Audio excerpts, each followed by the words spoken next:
26 November 1949 रोजी संध्याकाळी बाबासाहेब निवांत सोफ्यावर बसले होते.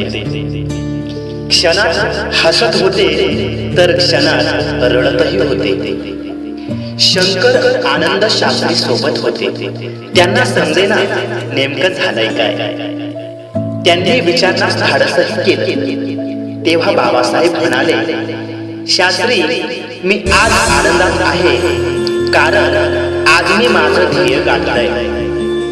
आज मी माझं उद्दिष्ट पूर्ण केलंय आणि हे करत असताना मी काय काय गमावलं त्याची चाचपणी करत होतो व माझा एक काळ आठवला आणि डोळ्यात पाणी आले. माझा एक काळ असा होता शास्त्री, ज्या काळी माझ्या खिशात एकही रुपया नव्हता व नेमका त्याच वेळी माझा राजरत्न आजारी पडला होता. माझ्या राजरत्नला ताप आला होता. त्याचं शरीर तापाने फणफणत होतं, परंतु त्याच्या औषध उपचारासाठी माझ्या खिशात एकही रुपया नव्हता.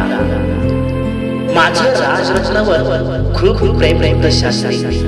अरे, नेमकाच बोलायला लागला होता, नेमकाच चालायलाही लागला होता. औषध उपचारा नसल्यामुळे त्याचा ताप वाढतोय हे मला ठाऊक होतं रे, परंतु त्याला छातीशी कवटाळून रडण्याशिवाय माझ्याकडे कुठलाच पर्याय नव्हता.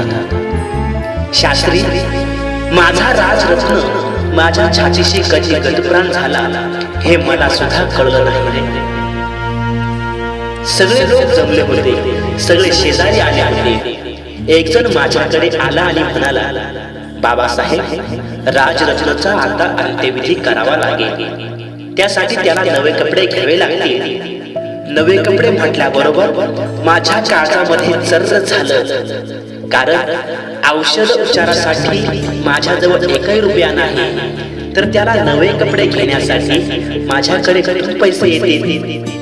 काय करावं कळकळ होतं, कोणाला सांगावं समजत नव्हतं. शास्त्री, मी गुडघ्यामध्ये डोके खुपसून ढसा ढसा रडायला लागला होतो.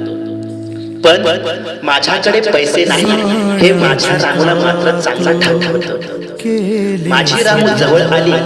तिने लुगड्याचा पदर काढला. त्या पदरामध्ये माझ्या राजरत्नाला गुंडाळलं आणि त्याचा अंत्यविधी केला.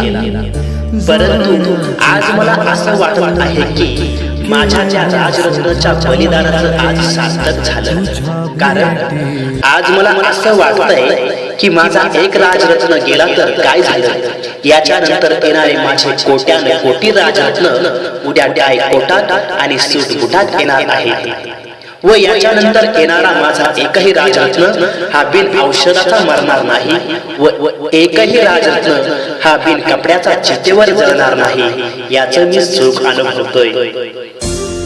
मित्रांनो, त्याच राजरत्नाच्या बलिदानामुळे आज आपण शिकलो, सवरलो, मोठे झालो, नोकऱ्याला लागलो.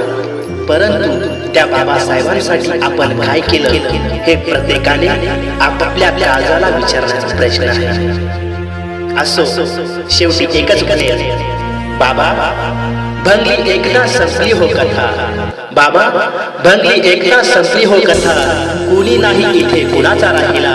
एक तुकडा इथे, एक तुकडा तिथे, एक तुकडा इथे, एक तुकडा तिथे. बाबा तुमच्या काळजाचा मी पाहिला, बाबा तुमच्या काळजाचा मी पाहिला, बाबा तुमच्या काळजाचा मी पाहिला.